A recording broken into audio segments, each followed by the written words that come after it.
So guys, nagano na kami. Nito tawag? Hangkad.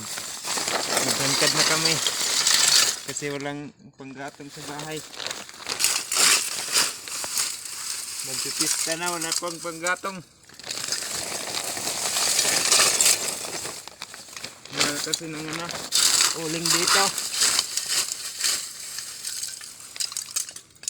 Mga 400 minsan.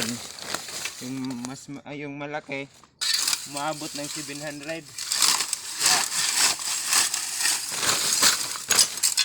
Pag nagpupukra kami, inauling na lang namin. Tapos pag pinabayaan din namin yung uling dito, hindi kaya yung baon ng nyog, ninanakaw din ng iba.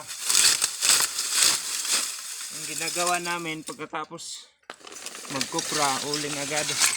Tapos ganito ito. Hangkaron dayon.